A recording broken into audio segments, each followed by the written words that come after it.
Hi, this is the Songbird cooking, homemade cooking, most of the time. Now, right here, you can see smoke coming up out of this pan. As you can see the smoke. Okay, smoking a little bit. There's no oil in this pan.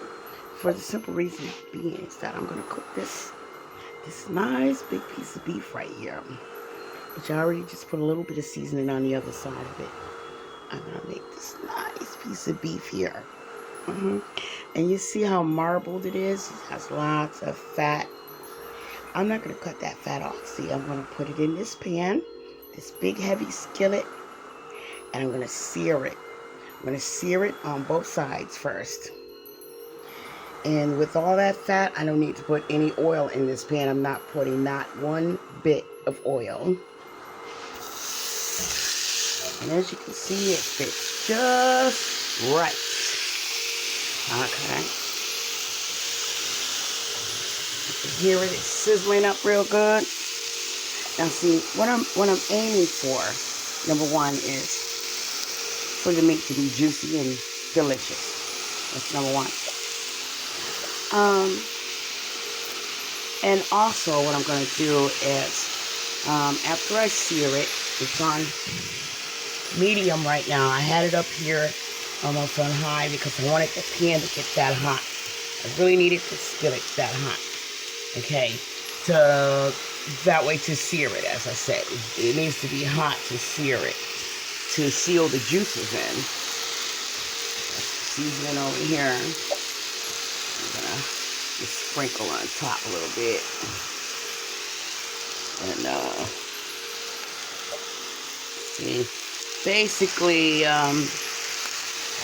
what I'm gonna do after I sear it, which only takes about 5 good minutes, is I'm gonna turn it all the way down on low, all the way down, so that I can get all the oil from and the juice from this meat. Well, not the juices will be locked inside once you sear it, but that fat is gonna melt. And what I'm gonna do with that fat is use it to make me some greens, some kale. The kale, you know, kale is very good for you. Kale causes all kinds of action inside of your DNA, you know, clean your blood, build your blood up. It raises your immune system. It makes new blood in your bone marrow. And who doesn't need new blood all the time, you know what I mean? Even if you're not anemic, you need the new blood to replace the bad blood or whatever, you know, from the chemicals that we ingest, whether it be medications that you take or drinking soda pop, which has artificial flavors that is considered junk in your blood. Whether it's eating cake that you didn't make yourself, which has preservatives, because it has to have preservatives to last in the store and not go bad. And you know, or canned goods. You like canned goods, fast foods, which are frozen first, everything that has preservatives. You know, all that needs to be cleaned out of your blood so you can live longer. Or, you know, and also so that you can feel healthier. Just feeling healthier is a good thing. It's just not a good thing when you don't feel good because you ate the wrong food, even if it did taste good, and it's not the same as getting sick because the food was no good. No, just, you know, you have to clean your blood once in a while. You have to. You know, you just, I mean, you might not think you have to. I hate to say have to, but I mean, it's each for its own. If you want to or you don't want to, I would say, see, I didn't use any oil, and it's making its own oil.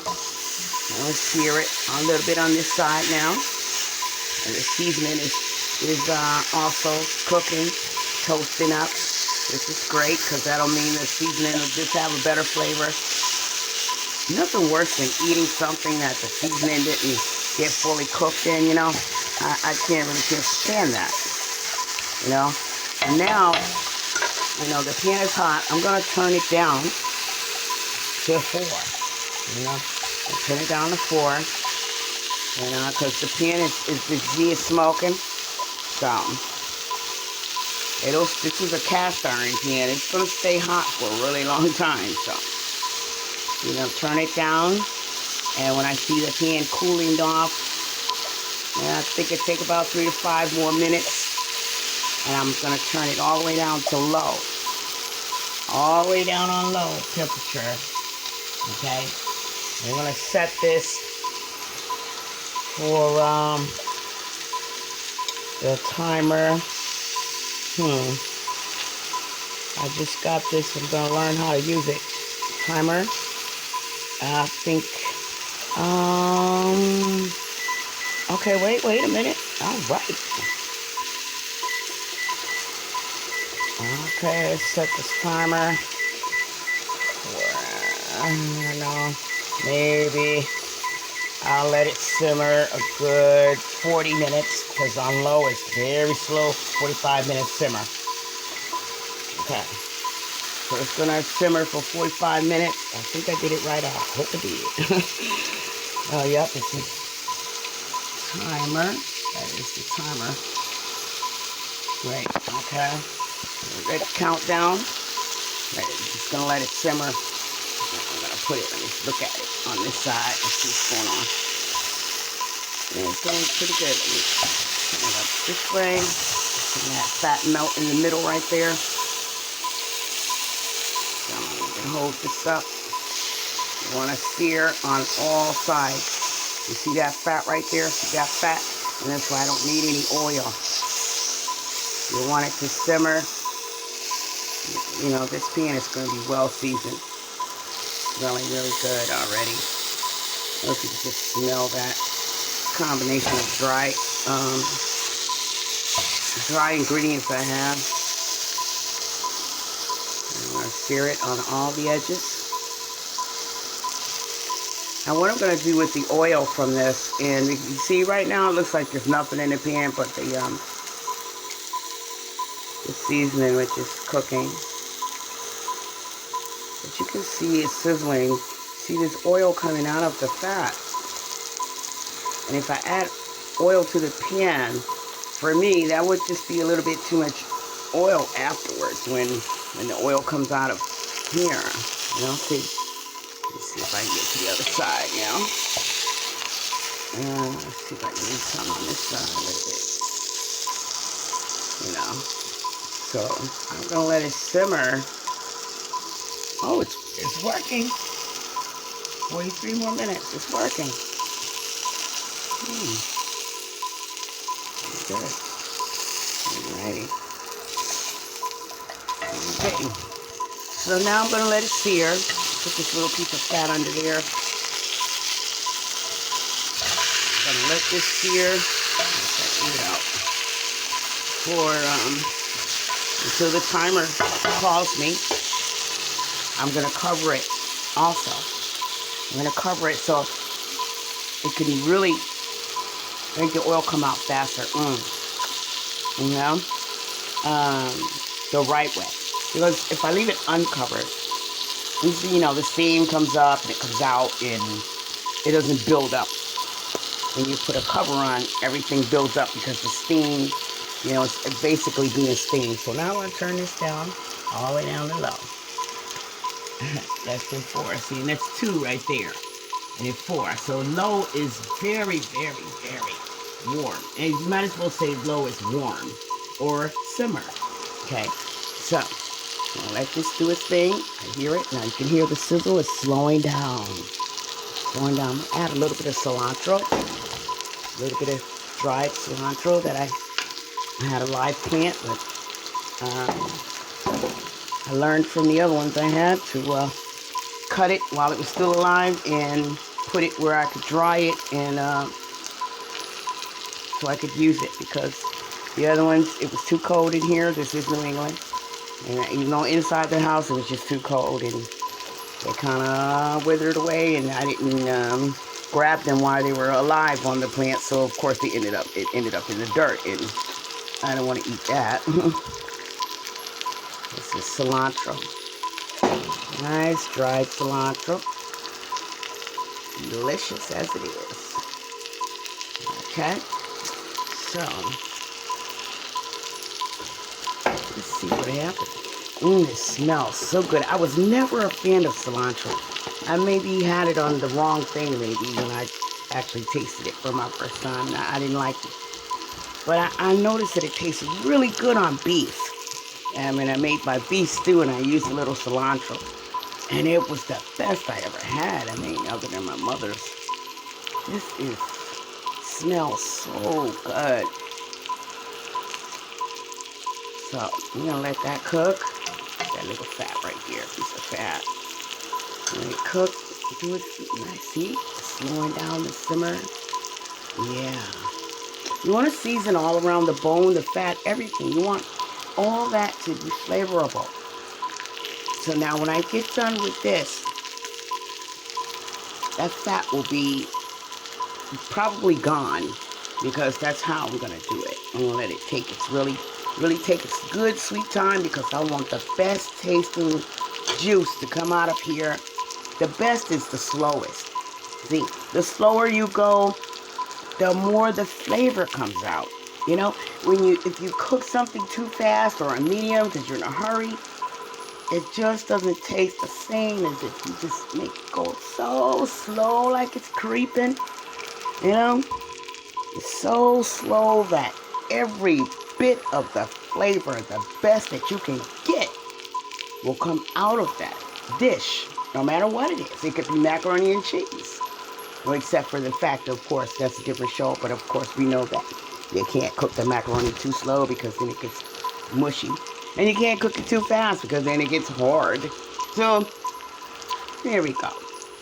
And this is going to be so good. Now, see right there? I see blood right there. Just coming to the surface right there. That's not seasoning. It's red. It's blood. That means even though it's on low, just that little bit of time that I had the pan on high, the skillet on high heat. See, this is a cast iron pan, so it's holding the heat like, even though I put it on low, it's holding the heat like it's an oven, you know? It's like an oven without a top on it. That's what a cast iron pan is like. You know, with a cast iron pan, you can get so much extra flavor, you know? Now, over here, I see some oil accumulating. See, that's what I mean. You see it? It's accumulating now. You see it running that way. It's dripping that way. Because I guess the floor is tilted over here. It's tipping and see it? It's slowly. See how slow the bubbles are? In the beginning of this video, they were going really fast. You see that? It's going to be so good. And see, what I'm going to do, so I got to keep turning the pan around because the floor is not even. See that blood? It's cooking all the way through. There's blood there too. And all the way through. I'm going to flip it one last time. And then I'm not going to touch it again until that timer calls me in here. Oh, wow. Some people would say this is done to eat right here. And it is, I guess. Some like it that way. And that's fine. Right now it's soft like butter. But I need... See, I'm not going to stop it right here. Because like I said, see the oil accumulating on its own. And you know, I didn't stop the video. I didn't pause the video. I did not add oil to this pan. It's a dry skillet. You see how it's creeping slowly? The slower it goes, the fat melts. And that is the fat I'm going to use to cook my greens. Again, because see, some people use pork for their greens. I have done that. That's how I learned to make them first. Some people use pork. And then, you know, then I moved and I started making, moved up in, you know, in my maturity and I started using smoked turkey, which is really delicious. But right now I don't have any smoked turkey. I did see some at the store. And I kind of knew that I might want it, but I didn't get it. So anyhow, or maybe I did. I do think I did, but I don't feel like looking through the freezer. You know, if you use foil instead of freezer bags, you might have to do a little hunt. I don't feel like doing that. So tonight I was in the mood anyway to make this beef and for my greens, the juice. Now see, now you don't hear anything. Listen.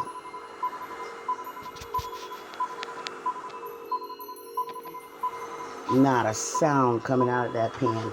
Not one sound. Okay, so I do want it to do a little something, so I'm gonna put it there. So that's like 1. It's not on 2. It's like 1. Because right there, I know it's like warm, okay? That'll take a little longer than, now I'm down to 35 minutes. So, I might add about 10 more minutes to that, because I wanted it to simmer for 45 minutes, like I said. Complete. Okay, so, I'm going to cover this up and let it make some good juice broth. It probably might even have some broth mixed in with the oil, of course. And I'm gonna put the oil and the broth into a different pot when it's done, if I'm satisfied after I look at it in 45 minutes, with how it's coming out. I'll drain it into a different pot, in a little pot, so that I can make my kale greens. And, you know, I think it's going to be delicious. I was a manager at Jim Dandy's in 2006. And I liked the greens there. And the head manager, who made me manager, said to me, I said, what is in these greens? It tastes good. It doesn't taste like pork or turkey. And he told me that it was beef flavor. And actually, it was not even the meat. It was a little packet of dry beef flavor. And I loved it. So, I'm sure that this will be very good. Very, very delicious when I'm done with it. In which I'm also going to make cornbread. And as you know, we all know, whoever watches my cooking shows, that mostly I cook at night. I mean, and you might get a breakfast show, which might come out late because, of course, it takes hours for me to finish editing and all of that good stuff. You know, I might do that if I've been, you know, ready to get up early in the morning. But actually, it's 66 degrees today in Springfield, Mass. It's first really warm day. And that's when I start cooking at night. And that includes that if I want a big breakfast, I'll start at 5 in the morning when it starts getting warm. Because air conditioner or not, I don't like to heat up the house all day. You know, I don't like the house to be hot all day. And I don't like to cook in the afternoon because then the house is going to be hot all day, air conditioner or not. And I have a little respiratory thing going on, which I refuse to use the asthma pump that the doctor gave me. If you need it, then you use it, but I refused. And so to try to get my lungs to work on their own. So I'm not going to challenge it to make my lungs work on their own and then heat up the house. That defeats the whole purpose. I mean, if you heat up the house with the oven, or I love using the oven or the stove, I mean, it's not just heating up the house, it's absorbing air that you need to breathe. You know, whether you have nothing wrong with your lungs, you know, the heat, of course, inside or outside the house, it absorbs the air that you need to breathe. It makes it too thick. And it's common sense. So, you know, I follow these rules for myself. You know, of course, you should do what's right for you. So, again, you don't hear any noise. So that's a little bit too slow for me. See, this is my new stove, so I'm going to get used to it. So, you know what? I'm going to put it on 2 and see if that does the job that I want. But I'm not going to turn it up more than 2 because then it'll just be doing a little bit more than, it'll go too fast and I won't get the flavor that I need, that I'm trying to look for, which is, like I said, the best flavors is from the food that you cook slowly. See, now I see the smoke coming. So 2 is good. So I'll leave it on 2. Yep, I see the smoke right there, starting up. Alright.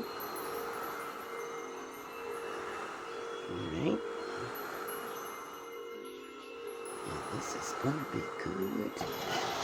Oh, I didn't put any salt yet. Some people add salt to their beef from the beginning. I saw a good chef once, I won't say the name, Um, I'd say about 20 years back. Everybody probably knows who he is. Um, he was very famous. He still is. He's selling stoves or machines of the cooking machines now that you can machines. I forgot the name of it. You can cook with it, make all kinds of stuff with it. But he's a famous chef, and that's how I learned how to sear the meat first. Number one. He had his own thing, different from all I mean, I'm the person that could watch the cooking channel every day, 10 times a day. So I know. And he was the only one that was doing it, that searing his meat. He was the first one I saw doing it.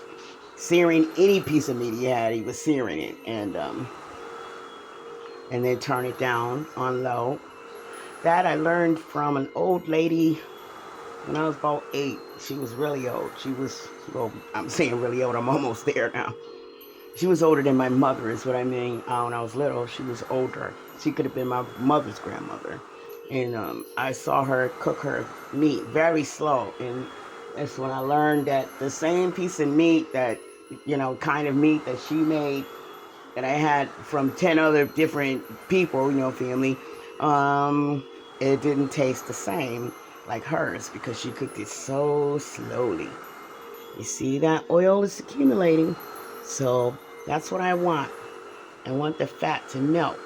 And also, not only just for the grains, but for health reasons. You could have some things you can have if you just cook it slow enough to get the oil out. If you're worried about heart problems or clogging up any kind of arteries or anything like that, you want to cook it slow, let the fat melt down, and then you can just eat the meat and the fat is out. Take it out after. It's not going to just still be juicy just because it was in the oil. If you have that kind of problem, actually, it would be better to sear the meat first, then put a small rack in the pot, skillet, whatever you're using. You can put a small rack. They have many kinds of racks in the store to fit many different sizes of pots and pans and skillets. So you put the rack and you put the meat on top of the rack. That way it's not actually sitting in the oil, and it'll just drip, drip, drip, and you can eat that because it dripped. The oil came out of it already. And I don't mean something that takes every drop out, like I won't say any names of different products. You'll learn, you'll see, or maybe you already know. There's some things that take the oil out while it's cooking. It dries it out so bad, it takes out the oil and the juice. And then you have a tough, dry piece of meat, and that is not nice in your mouth. You see, it's bleeding. It's bleeding. So the good part about cooking it slow is that when that blood accumulates, it clumps up, the plasma. It clumps up, and then you're able to take a spoon and spoon it out. Of course, I don't eat blood. I don't eat dry blood, cooked blood, raw blood. I don't, So you want to let that finish doing its thing. It doesn't actually mix in because it's plasma. It'll clog, it clots up like it does in your body. It clots. It clots or So then you have a chance to take that spoon and get that right out of there with no problem. Because it'll be kind of like a little thick, like a piece of meat. So it's not like when you try to pick it up, it's going to drip back in or anything like that. Just pick it right up. It's kind of solid, and it comes out like that. And, it cooks and it turns into a thicker texture. So now it's smoking and it's doing what I want. And now I can cover it and come back in 36 minutes when this sounds off for me, because I'm doing some work on my computer right now for my YouTube, and at the same time checking out some Creator Academy classes. I'm about to do this exam after I watch a couple of more videos about it, learning some more stuff. Even if I watched it before, I need to watch it again, do the class over and over, and hear it again and again, and make sure I'm getting it right. So anyways, I'm multitasking right now. And, just saw the news. 1,000 people died today. I don't know if that's in Springfield, Mass, but in Mass, 704 in ICU today, and 1,500 that tested positive. But still in all, pushing on, moving through, and not being stagnated. No, I'm not. And I hope that nobody else is. And whoever's breathing, just try your best to just try your best. Just try your best to eat your vegetables and your fruits like they taught us in kindergarten with the pyramid. In school, everybody remembers that. And they taught us that because it's real. It's real. It's the only way to guarantee that you can survive many things, viruses and all. You can survive. You just have to have something inside of you to fight. In your immune system. You have